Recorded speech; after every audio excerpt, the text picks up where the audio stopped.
Hey, are you ready to change your life? If the answer is yes, there's only one rule.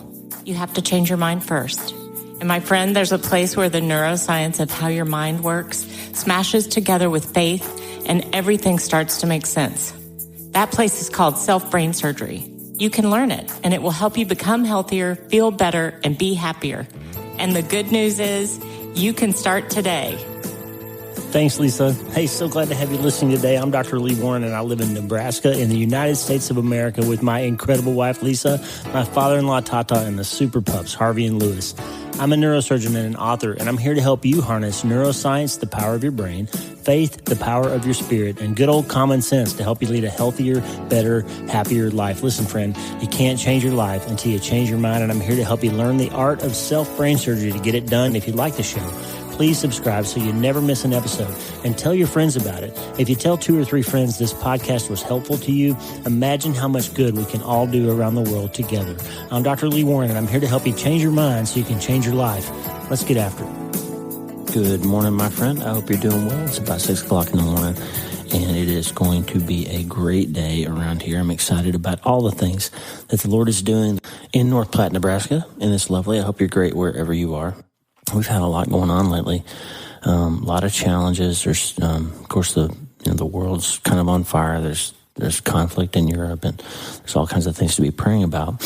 In the United States, there's stress and turmoil, and people are worried about the government, and all kinds of things are happening.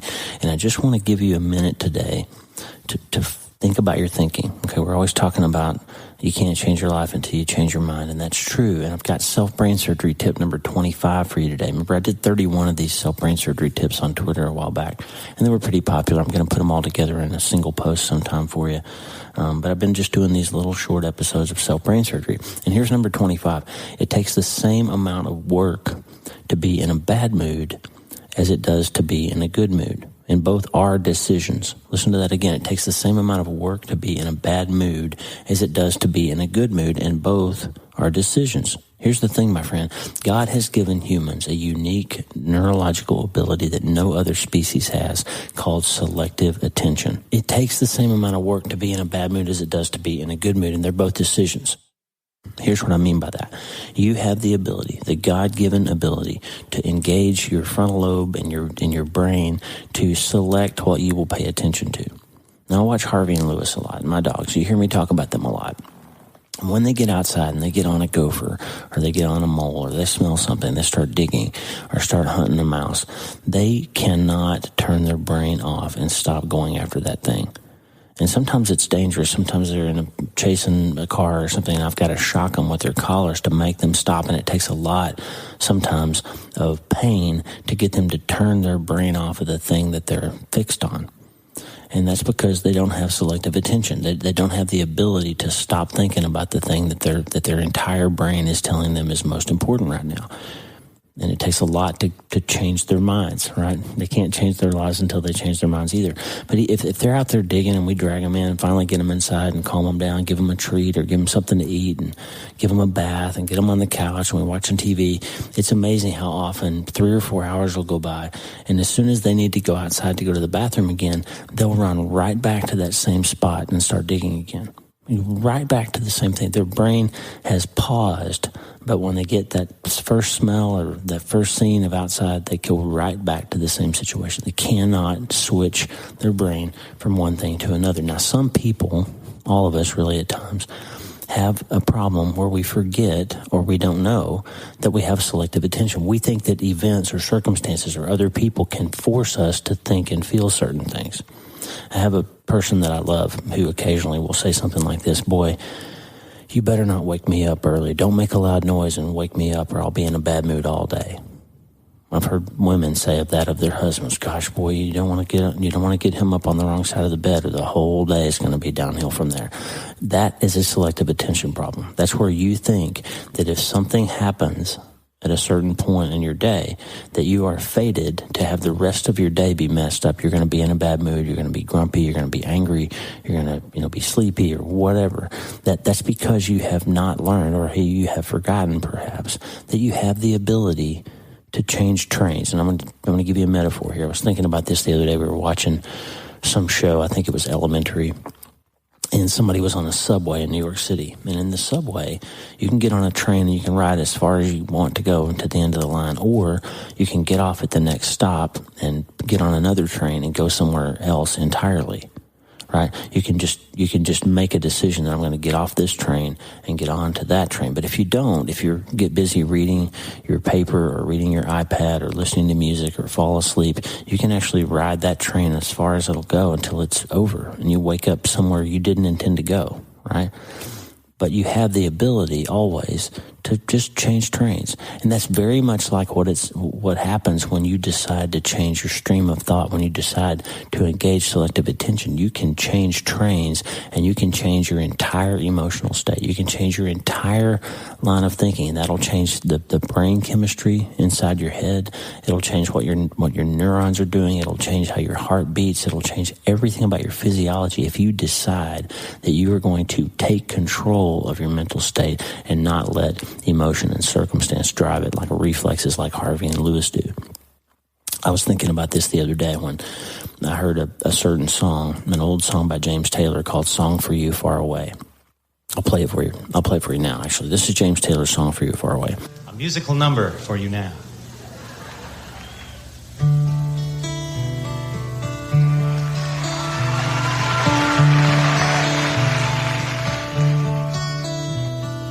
People around me, they're at it again.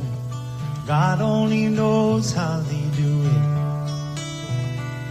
One then another, then back again. Something else putting through it. Me, I've been watching more than 15 years, and it hasn't changed a bit. No, no. People keep talking about a different line, but it never seemed to fit. This is a song for you, far away, far away. This is a song for you, far away from me. This is a song for you, far away, when you're far away. This is a song for you, far away from me. Sitting here all alone is bringing it on again. I'm gone again. Sitting here thinking of you is driving it home again. This is a song for you, far away, oh far away.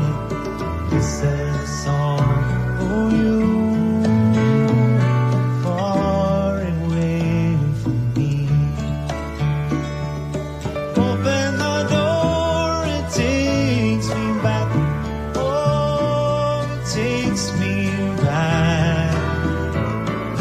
Mention your name and I'm gone again. Oh, I'm gone again. This is a song for you, far away from me. When you're far away, talking about far away, far away from me.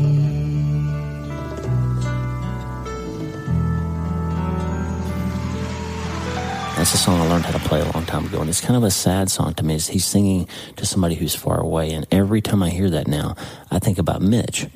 And I can let that music, that kind of melancholy tune, take me down this rabbit hole. I wrote about that in my new book, this sort of rabbit hole staircase down into the abyss where I'm going down, and I start thinking all the thoughts about losing Mitch and what would he have been like now at 28 and what would his family be like, and it's so sad that he never got to have kids, and it's so terrible that I never get to hold my boy again, and all the things I wish I had said or done or hadn't done, and I can just go down in that hole and James Taylor can just lead me down there, and before you know it I'm off in a train of thought and it's been an hour and I'm just sitting there thinking sad thoughts.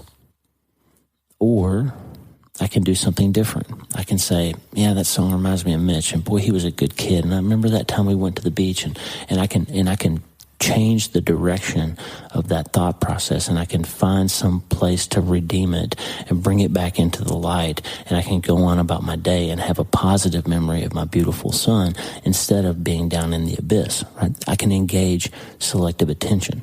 I'm going to give you a little bit of scripture. Philippians chapter 4 is kind of the textbook of the Bible on self-brain surgery.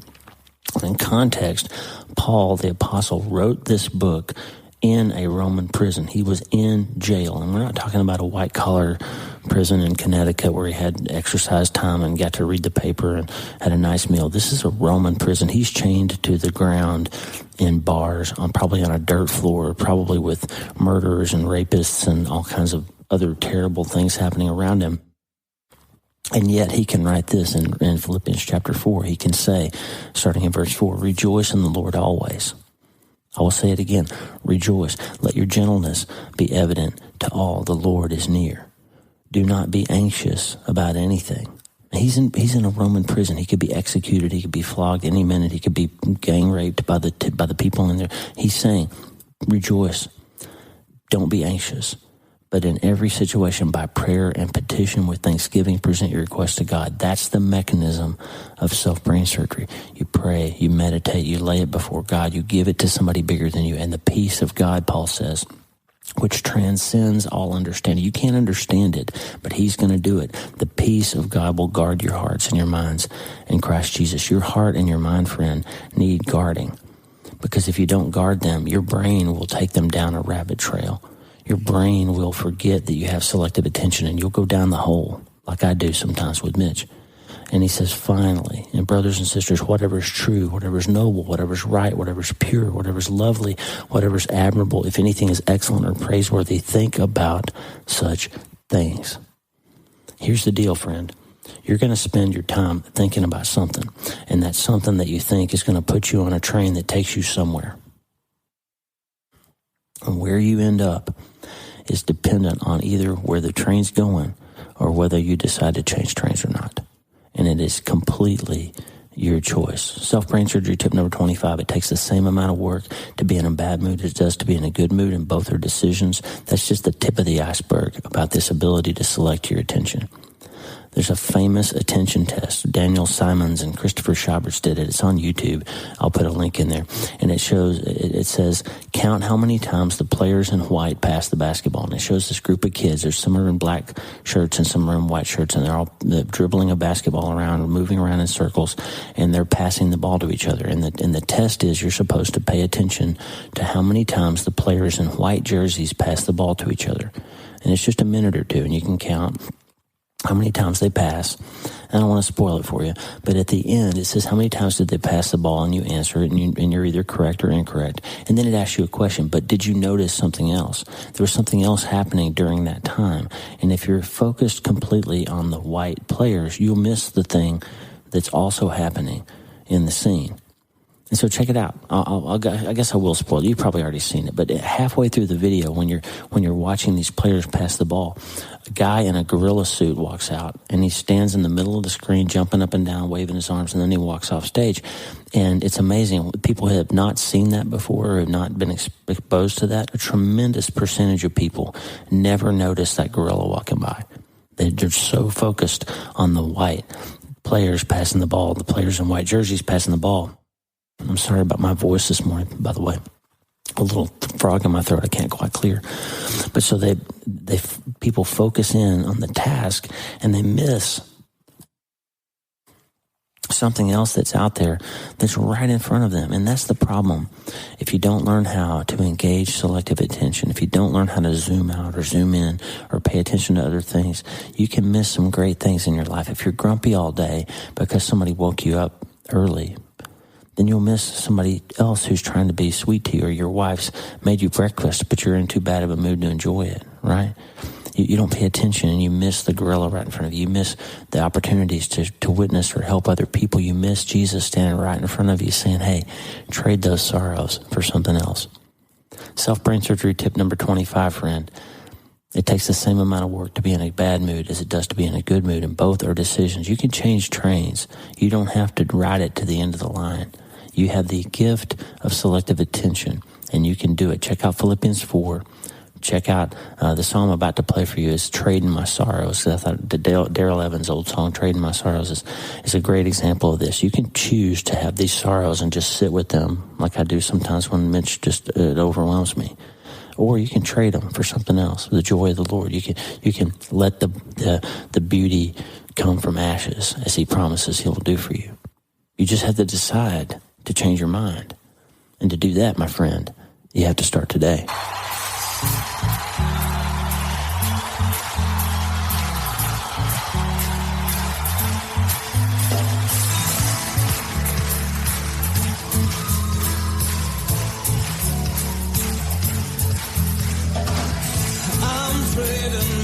Sorrows, I'm trading my shame.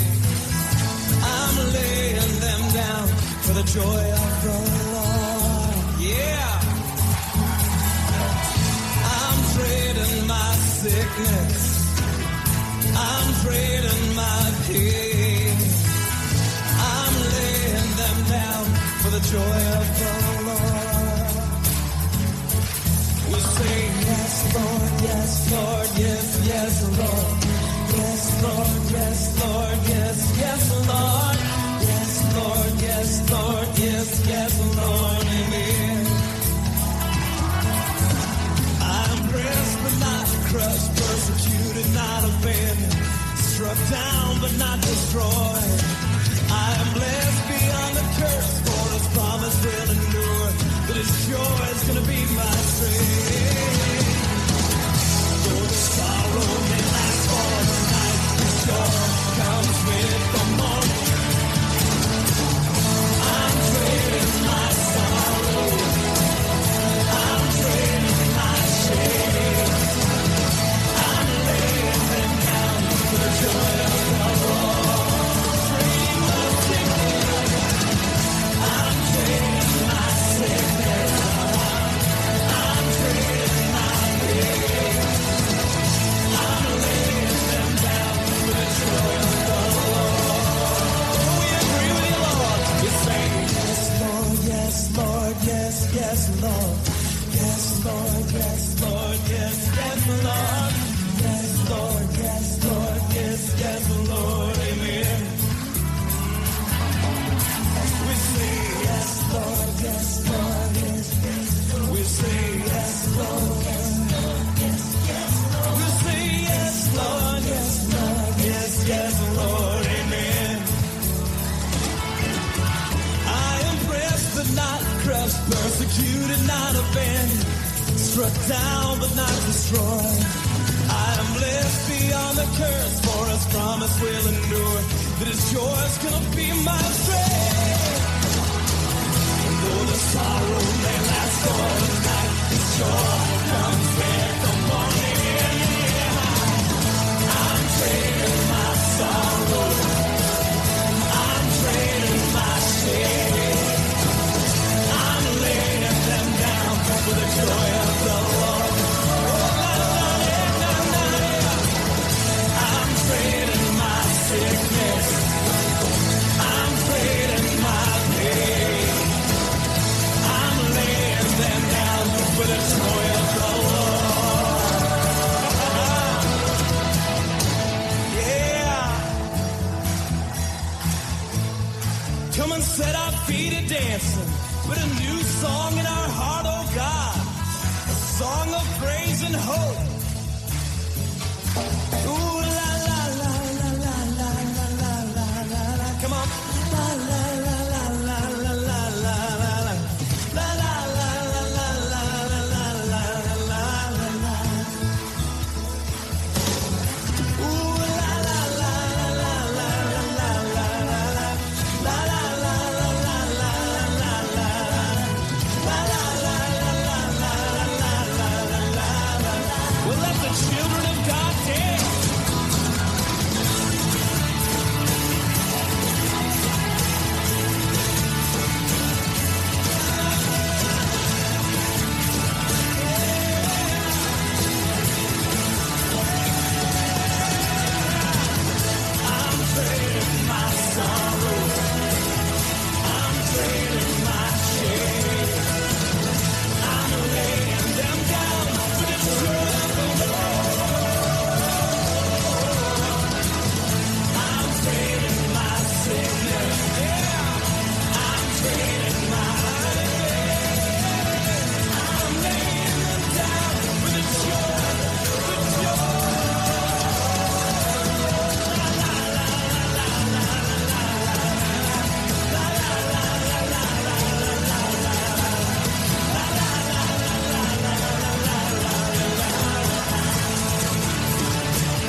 Hey, thanks for listening. Please subscribe to the show so you automatically get every episode. And if you like the show, you'll love my weekly letter. Check out my writing at drleewarren.substack.com, drleewarren.substack.com. Get the free newsletter every week for my best prescriptions for becoming healthier, feeling better, and being happier through the power of faith and neuroscience smashing together via self-brain surgery. drleewarren.substack.com. And if you need prayer, go to the prayer wall at wleewarrenmd.com/prayer. The theme music for the show is Make Us One by Tommy Walker, graciously provided for free by the great folks over at TommyWalkerMinistries.org. Check it out and consider supporting them. TommyWalkerMinistries.org. Remember, you can't change your life until you change your mind, and the good news is you can start today. I'm Dr. Lee Warren. I'll talk to you soon. God bless you, friend. Have a great day.